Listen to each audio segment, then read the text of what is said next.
মুক্তিযুদ্ধ নারী ধারাবাহিক এই অনুষ্ঠানমালায় আপনাদের স্বাগত জানাই। এই কথাটা আমরা এখন দিনে দিনে সবাই বলছি যে অনেক অকথিত রয়ে গেছে মুক্তিযুদ্ধের কাহিনী, এবং ছোটরা অনেক সময় বলে যে বড়রা আমাদের কাছে বলেননি, কিন্তু কেন গল্প করেনি যারা যুদ্ধ করেছে, এবং মায়েরা তো আরও বলেনি।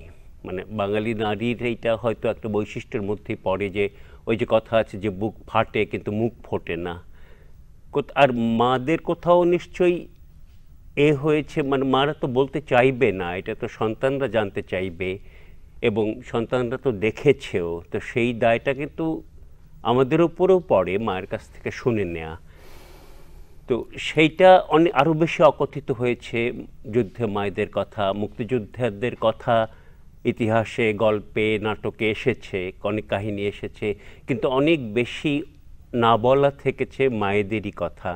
এবং সেই যে তাদের নিজস্ব প্রত্যেক পরিবারের প্রধান হিসেবে মাকে যে আরেক যুদ্ধ প্রস্তুতি পর্ব এবং পরবর্তীকালে স্বামী সন্তান যুদ্ধের ময়দানে গেছে এবং বাকিদের নিয়ে তার যে একটা 9 মাসের যুদ্ধ কাহিনী, সেই অকথিত কাহিনীগুলো আমরা শুনতে আরম্ভ করাটা বোধহয় অনেক দেরি হয়ে গেছে।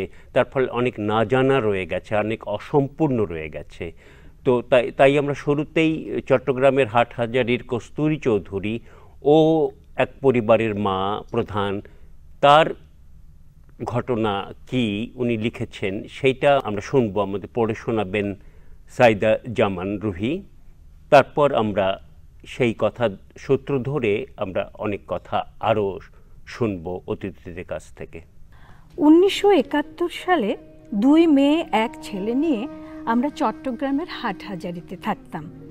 আমার স্বামী একটি স্কুলে ইংরেজি পড়াতেন। পাকিস্তানি সেনারা আমাদের গ্রাম আক্রমণ করবে এরকম কথা শোনা যাচ্ছিল, কিন্তু ঘরে বসে বাইরে কি হচ্ছে পরিষ্কার বুঝতে পারতাম না। সকালে আমার স্বামী বাইরে থেকে এসে বলতেন, শোনো, চারদিকে থমথমে ভাব, সবার মন খারাপ, খবরের কাগজও নাই, দোকানে ছোট করে রেডিও বাজিয়ে সবাই শোনে, পাকিস্তানিরা যখন তখন আক্রমণ করতে পারে। একদিন সকালবেলা বাইরে থেকে এসে বললেন, রাস্তাঘাটে তেমন লোকজন নেই, দোকানপাট বন্ধ, কি করব বুঝতে পারছি না। 1 এপ্রিল বেলা 3টায় ফটিকা গ্রামের উমেশ নন্দীর স্ত্রী এসে বললেন, গ্রামের লোক ভারতের দিকে রওনা দিয়েছে, আপনারা এখনো বসে আছেন, তাড়াতাড়ি ভারতের দিকে চলে যান, আমরাও যাচ্ছি। মিলিটারি কিন্তু বালুচড়া এসে পড়েছে। তড়িঘড়ি করে সামান্য টাকা ও স্বর্ণ নিয়ে অজানার পথে পা বাড়ালাম। রাস্তায় এসে দেখি রিক্সাওয়ালা রাজা মিয়া। সে বলল, আপনারা যাননি, গ্রামের সবাই পালিয়েছে, আপনারা কোথায় যাবেন ঠিক করেছেন? আমার স্বামী বললেন, আমাদের বিনাজুরি পৌঁছে দাও। সে তার রিক্সা করে আমাদের নিয়ে রওনা হলো। কিছু দূর যেতেই গোলাগুলির বিকট শব্দ শুরু হলো। মানুষ এলোপাথারি পাগলের মতো সামনের দিকে দৌড়াচ্ছে। রাজা মিয়া আমাদের বাঁচানোর জন্য প্রাণপণ চেষ্টা করতে লাগলো। রাত 12টার দিকে আমরা বিনাজুরিতে পৌঁছালাম। আমার বাবা বিনাজুরির জমিদার ছিলেন, বড় বাড়ি, অনেক লোকজন। আমাদের সব আত্মীয় স্বজন এসে আমার বাবার বাড়িতে আশ্রয় নিল। আমার কাকা ও বড় ভাইয়েরা রেডিও শুনে বলতে থাকতেন, বঙ্গবন্ধু ডাক দিয়েছেন যার যা আছে তা নিয়ে প্রস্তুত থাকতে, সবাই সাবধান থাকতে বলেছেন। কখন কি হয় বলা যায় না। ইতিমধ্যে আমার শ্বশুর বাড়ির সব লোকজনও আমার বাবার বাড়ি এসে আশ্রয় নিল। 8 এপ্রিল থেকে প্রায়ই স্বাধীনতা বিরোধীরা আমার কাকাকে মেরে ফেলার জন্য খুঁজতে আসত। কাকা ছিলেন বিনাজুরি ইউনিয়নের চেয়ারম্যান। আমার কাকা প্রাণ ভয়ে কোনোদিন কাঠের স্তূপের মধ্যে, কোনোদিন পুকুরের জলে ডুবে থাকতেন। 14 এপ্রিল স্বাধীনতা বিরোধীরা আমাদের বাড়িতে আগুন দিল। বাড়ি দাউ দাউ করে জ্বলে উঠল। যে যেদিকে পারে ছুটে গিয়ে ঝাড়ে জঙ্গলে লুকিয়ে পড়লাম। ভোরে এসে দেখি সব পুড়ে ছাই হয়ে গেছে। আমাদের 14টি ধানের গোলা ছিল, চোখের সামনে গোলার ধান পুড়ে ছাই হয়ে গেল। পরদিন কিছু অচেনা লোক এসে আমার কাছে স্বর্ণ ও টাকা পয়সা চাইল। আমি দিতে চাইনি, তাই তারা আমার বড় মেয়েকে টেনে আগুনের ছাইয়ের মধ্যে ছুঁড়ে ফেলল। চিৎকার শুনে আমার বাড়ির একটা কাজের লোক দৌড়ে এসে আমার মেয়েকে গরম ছাই থেকে তুলে নিল। ততক্ষণে তার পা দুটি পুড়ে ফোসকা পড়ে গেছে। সেই রাতে গ্রামের সব বাড়িতে দাউ দাউ করে আগুন জ্বলেছিল। আমরা বাড়ির পেছনে বড়ুয়াপাড়ায় আশ্রয় নিলাম। সেই সময় দিদিমা কলকাতা থেকে আমাদের বাড়িতে বেড়াতে এসেছিলেন। ভোর না হতেই অসুস্থ বাবা ও দিদিমাকে ঝুড়িতে বসিয়ে আর অন্যান্য ছেলে মেয়েদের কোলে পিঠে নিয়ে কারো বা হাত ধরে কোনো রকমে পথে বের হলাম। আমাদের মতো এরকম অগণিত লোক অজানার পথে বেরিয়ে পড়েছিল। সারি সারি লোক চলছে, কোথায় যাচ্ছি বুঝতে পারছি না। মিলিটারি আসছে শুনলে ছত্রভঙ্গ হয়ে যে যেদিকে পারে ঝাড়ে জঙ্গলে ছুটছে। পথে কেউ দয়া করে মুড়ি বিস্কুট দিলে তা খেয়েছি। এভাবে হোঁয়াকো পৌঁছালাম। বাসে ঘেরা একটা প্রাইমারি স্কুলের বারান্দায় রাত কাটালাম। ভোরে গরুর গাড়ি ঠিক করে সবাই রামগড়ের দিকে রওনা দিলাম। মাঝপথে গরুর গাড়ি চালক গাড়ি থামিয়ে আমাদের কাছে যা আছে দিতে বলল, না দিলে ছেলে মেয়েদের মেরে ফেলবে বলে হুমকি দিল। কিছু স্বর্ণ ওকে দিয়ে কোনো রকমে রামগড় পৌঁছালাম। কিছুক্ষণ পর শুনলাম পাকিস্তানি মিলিটারিরা রামগড়ের দিকেই আসছে। তখন শুষ্ক মৌসুম, ফেনী নদীতে হাঁটু সমান পানি। অসুস্থদের আমার ভাই কাঁধে করে করে আর আমরা হেঁটে নদী পার হয়ে ওপারে সাবরুম পৌঁছালাম। সাবরুম পোস্টমাস্টারকে অনুরোধ করে পোস্ট অফিসের বারান্দায় বসার জায়গা করে নিলাম। সন্ধ্যার পর রামগড় থেকে সাবরুমে শরণার্থীদের লক্ষ্য করে পাকিস্তানি মিলিটারিরা গুলি ছুটতে লাগলো। আমরা অতি কষ্টে একটা পাহাড়ের নিচে রাত কাটালাম। সকালে পোস্ট অফিসে এসে দূর থেকে দেখি মিলিটারিরা ৬০-৭০ জন মেয়েকে কোমরে দড়ি বেঁধে বন্দুক দিয়ে ধাক্কা দিয়ে নদীতে স্নান করাচ্ছে। মেয়েরা চোখে হাত দিয়ে কাঁদছে। ওদের গায়ে একটা ব্লাউজ ও পরনে পেটিকোট। আমরা যতদিন সাবরুমে ছিলাম লুকিয়ে ওদের কষ্ট দেখতাম। সেই মেয়েদেরকে রোজ মারধর করে এনে স্নান করাতো, আবার লাইন ধরে দড়ি টেনে নিয়ে চলে যেত। এভাবে অর্ধ অভুক্ত অবস্থায় আমাদের ৯ দিন কাটল। ১০ দিনের দিন একটি ট্রাক এলো। খবর পাওয়া গেল যারা ক্যাম্পে যাবে তারা যেন ট্রাকে চড়ে বসে। রাত ১২টায় ট্রাক ছাড়ল। বড়মুড়া ১৮ মুড়া হয়ে ট্রাক পরদিন বিকালে হরিণা ক্যাম্পে এসে পৌঁছালো। সে জায়গায় প্রচুর গাছগাছালি আর গাছে গাছে বানর লাফাচ্ছে। সবাইকে নামিয়ে দিল ওখানে। কিন্তু ওই ক্যাম্পে আমাদের থাকা হলো না। ওই ট্রাকেই আমরা উদয়পুর ক্যাম্পে চলে এলাম। এখানে এসে কাকড়াবন বেসিক টিচার ট্রেনিং কলেজের রুমে আমাদের থাকার জায়গা হলো। এখানে পৌঁছানোর একদিন পর বাবা ও ছেলে মেয়েরা ডায়রিয়া ও বসন্ত রোগে আক্রান্ত হলো। কাকড়াবন বেসিক টিচার ট্রেনিং কলেজের প্রিন্সিপাল ডক্টর জগদীশ ব্যানার্জি আমাদের একটি বড় হাসপাতালে পাঠিয়ে দিলেন। সেখানে আমরা সবাই সুস্থ হয়ে উঠলাম। আমার মামা অনেক খোঁজ খবর নিয়ে কলকাতা থেকে আমাদের নিতে এলেন। আমি, বাবা, ভাই, দিদিমা ও ছেলে মেয়েদের নিয়ে কলকাতা চলে এলাম। আমার স্বামী ও আমার মা কাকড়াবন ক্যাম্পেই রয়ে গেলেন। একটা যেন সম্পূর্ণ চলচ্চিত্র আমরা দেখলাম, সেই রকমই একটা গোটা উপন্যাস যেন বর্ণিত হলো, এক মায়ের অভিজ্ঞতা।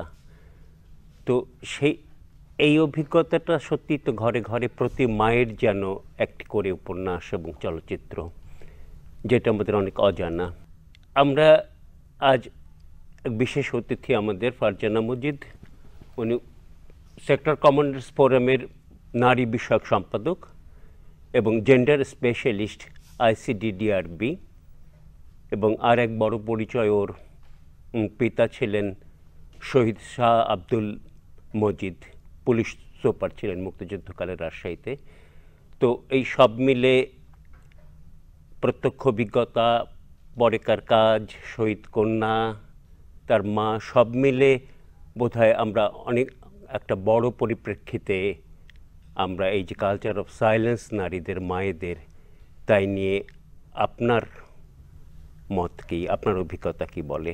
বাঙালি জাতির শ্রেষ্ঠ অর্জন স্বাধীনতা, বাঙালি জাতির শ্রেষ্ঠ গৌরব, বিশ্বের মানচিত্রে আমরা প্রতিষ্ঠিত করতে পেরেছি বাংলাদেশকে, যে বাংলাদেশকে প্রতিষ্ঠিত করার জন্য ৩০ লক্ষ মানুষ শহীদ হয়েছেন এবং আপামর জনসাধারণ নারী পুরুষ নির্বিচারে সেদিন ঝাঁপিয়ে পড়েছিলেন বাংলাদেশের স্বাধীনতা যুদ্ধ আনয়ন করার জন্য। আমার জীবনের সবচেয়ে বড় গৌরব, আমি স্বাধীন বাংলাদেশের একজন স্বাধীন নাগরিক এবং সেই স্বাধীনতা আনয়নের জন্য আমার পিতাও শহীদ হয়েছেন। পৃথিবীতে এর থেকে বড় গর্বের বিষয় আমার কাছে আর কিছু থাকতে পারে না। ১৯৭১ সালে শাহ আব্দুল মজিদ আমার পিতা রাজশাহীতে এসপিরত ছিলেন, ওখানকার দায়িত্বভার তার উপরে অর্পিত ছিল। যুদ্ধ শুরু হলো ২৫শে মার্চের রাত্রে। ২৫শে মার্চের রাত থেকে ৩১ মার্চের সন্ধ্যাবেলা পর্যন্ত আমার বাবা আসলে যুদ্ধ করার সময় পেয়েছিলেন। ৩১শে মার্চ সন্ধ্যার সময় বাঙালি ডিসির বাসা থেকে বাঙালি এসপিকে তুলে নিয়ে যাওয়া হয়। বাঙালি ডিসি সেভড হলেন, বাঙালি এসপি সেভড হলেন না। ক্যাপ্টেন সোলেমান মাহমুদ আমার বাবাকে তুলে নিয়ে গেলেন, নিছক একজন ক্যাপ্টেন জাতীয় মানুষ আমার বাবাকে তুলে নিয়ে গেলেন। এবং সেই ছোট্টবেলায় দেখেছি যে সেই ক্যাপ্টেন সোলেমান মাহমুদ সেই ডিসির বাসায় কিন্তু প্রয়াসী যাতায়াত করতেন ওই ৬ দিন সময় আমার চোখে দেখা। ২৫শে মার্চের রাত্রে যখন বাবা মা জানতে পারলেন যে আমাদের বাসাটা শেল দিয়ে উড়িয়ে দেওয়া হবে, তখনকার দিনের এসপি ডিসির বাড়ি আসলে এগুলো অনেক বড়, অনেক সুন্দর, এই সুন্দর জিনিসগুলো যে তারা ধ্বংসযজ্ঞের মধ্যে নিয়ে এসেছিল, তো বাড়িটা উড়িয়ে দেওয়া হবে। তখনই বাবা মা ডিসাইড করলেন এবং ডিসি কথা মতন ওই বাসায় গিয়ে আমরা আশ্রয় নিলাম। আর ৩১শে মার্চ সন্ধ্যায় তাকে নিয়ে যাওয়া হলো। এখন কথা হলো যে আমার বাবাকে কিসের জন্য ৬ দিনের মাথায় নিয়ে যাওয়া হলো।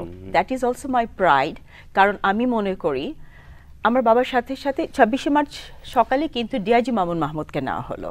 তাহলে এই দুটো কি পার্সনকে যে নিয়ে যাওয়া হলো, আমি মনে করি যে কেন নিয়ে যাওয়া হলো, কারণ এই সমস্ত ব্যক্তিগুলোকে যদি সেই মুহূর্তে পাকিস্তানি আর্মিরা যে টার্গেট করে রেখেছিল তাদেরকে যদি তুলতে না পারতো, তাহলে তো তারা ইনভেড করতে পারতো না।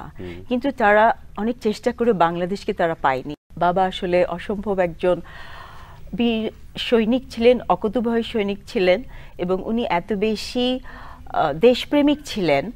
উনি ৬৯-এর গণঅভ্যুত্থানের দিনগুলোতে মাকে নাকি প্রয়াসী বলতেন, বাঙালির জয় সুনিশ্চিত, বাঙালির জয় হবেই হবে, বাঙালি কখনো পাকিস্তানিদের আন্ডারে মুখ থুবড়ে পড়ে থাকবে না। উনি কোনো ধরনের ডিসক্রিমিনেশন সহ্য করতে পারতেন না, যে বাঙালির উপরে যে ডিসক্রিমিনেশনগুলো চলছিল সেটা উনি রন্ধ্রে রন্ধ্রে উপলব্ধি করতেন এবং তার অসম্ভব খারাপ লাগা কাজ করত।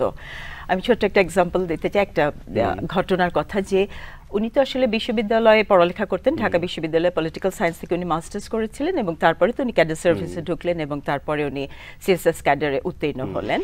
তো ঢাকা ইউনিভার্সিটিতে একদিন একটা মালি, পাকিস্তানি মালি, বাঙালি ছেলেদের অনেক বকাবকি করেছিল যে কেন বাঙালি ছেলেরা ফুল তুলেছে, ওটা ওনার সহ্যের মধ্যে আসেনি, আমার বাবার সহ্যের মধ্যে আসেনি।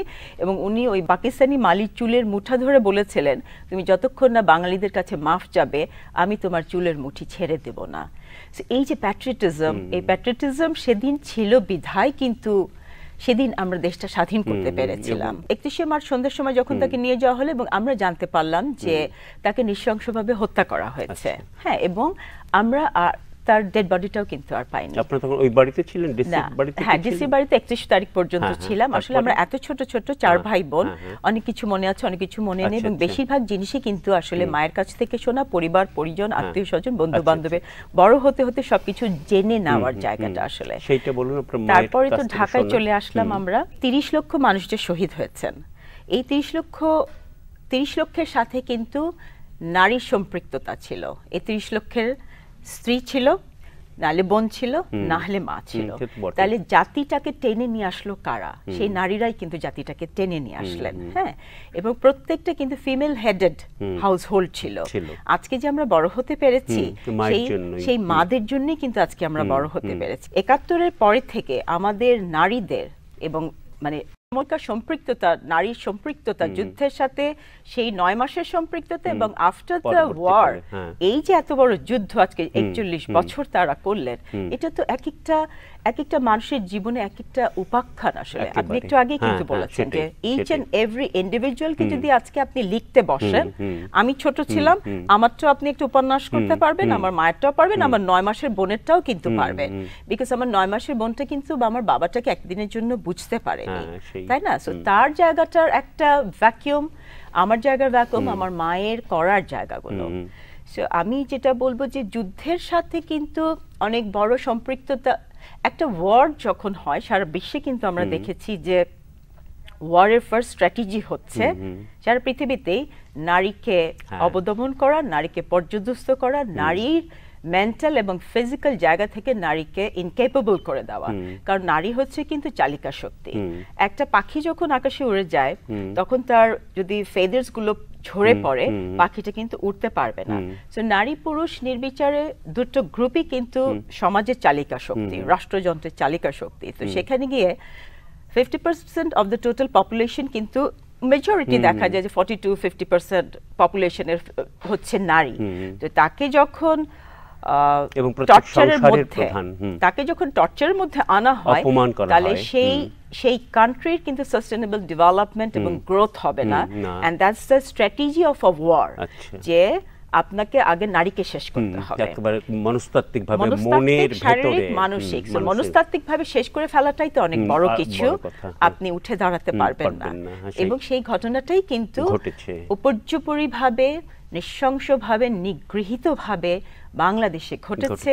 মানবতা বিরোধী অপরাধ যেগুলো সংগঠিত করেছে তারা, নারীর উপর দিয়ে যে দুর্নিবার নিপীড়ন চলেছে, সেটার বিচার কিন্তু অতি শীঘ্র হওয়া উচিত। না, সেটা তো চলছে, কিন্তু ওইটা বলুন যে যুদ্ধের পরে যে এই অকথিত বলা হলো না, যে কালচার অফ সাইলেন্স তৈরি হলো, সেইটা কেন? আমি অবশ্যই আজকে এখানে অবিসংবাদী নেতা বঙ্গবন্ধু শেখ মুজিবুর রহমানকে স্মরণ করে যাব এবং শ্রদ্ধায় মাথা নত তো সবসময়ই করা আছে।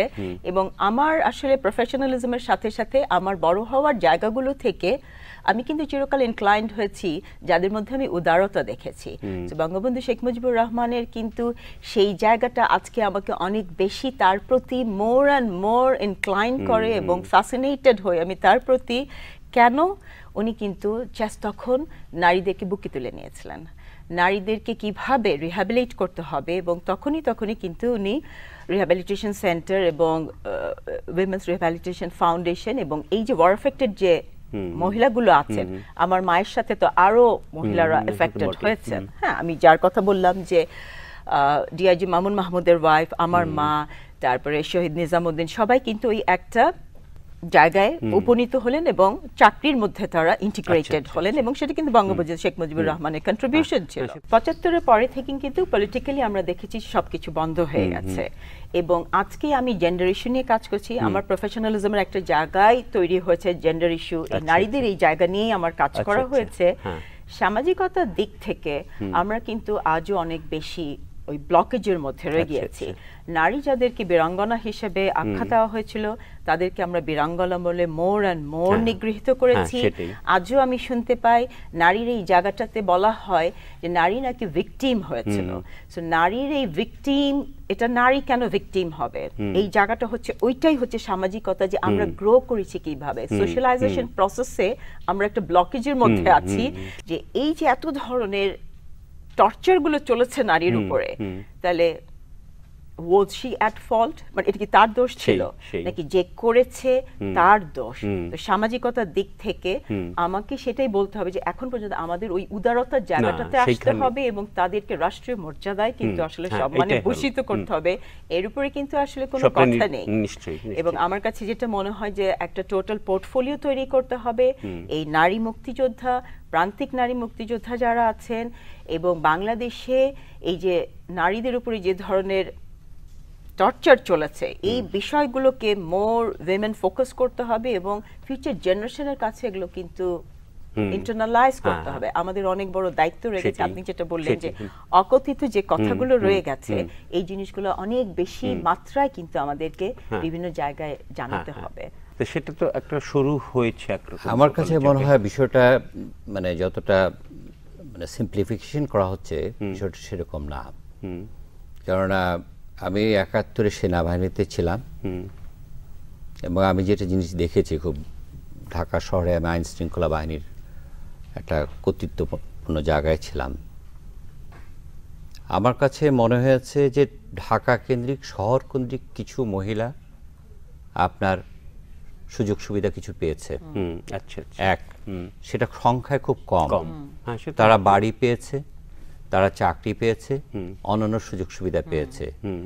প্রান্তিক পর্যায়ে আমাদের যেখানে সবচেয়ে লক্ষ লক্ষ নারী, সেই লক্ষ লক্ষ নারী আপনার যারা গ্রামে গঞ্জে ছিলেন, তারা কিন্তু এই সুযোগ সুবিধার কিছুই পায়নি। অনেককে 2000 টাকা সহ একটি কাপড় পাঠিয়ে দেওয়া হয়েছে। আমি লালপুরে গিয়েছিলাম, লালপুরে আমার প্রথম যুদ্ধ ছিল 14ই এপ্রিল 71-এ। সেখানে আমি যখন 30 বছর পর যাই, তখন সেই এলাকার লোকগুলো আমাকে জড়িয়ে ধরেছে এবং বলেছেন যে এ পর্যন্ত কেউ আসেনি এখানে। সবচেয়ে আপনি যে নিজেকে বলছেন সাইলেন্স, সেই সাইলেন্সের সবচেয়ে বড় কারণটি হলো যে আমরা উই ডিডন্ট রিচ দেম, আমরা তাদের কাছে যাইনি। এটি হলো সবচেয়ে বড় কথা। পরের কথাগুলো হয়তো পরে বলা যাবে। আমাদের অনেক দায় জমা হয়ে আছে, অনেক কাজ বাকি আছে, এবং সেটা কেবল রাষ্ট্রের কাজ নয়, কিন্তু কেবল সমাজের, আমাদের প্রত্যেকের দায়। যেহেতু আমাদের প্রত্যেক পরিবারের মায়ের সম্মান, মায়ের কথা বলা, সেটা গৌরব করা, গর্ব করা এবং সেইটা সম্পূর্ণ করা, এই মুক্তিযুদ্ধের আখ্যান, সেটা কিন্তু আমাদের সম্মিলিত দায়। তো এই কথাটা মনে রেখে আজকে মাতৃ অনুষ্ঠান শেষ হলো।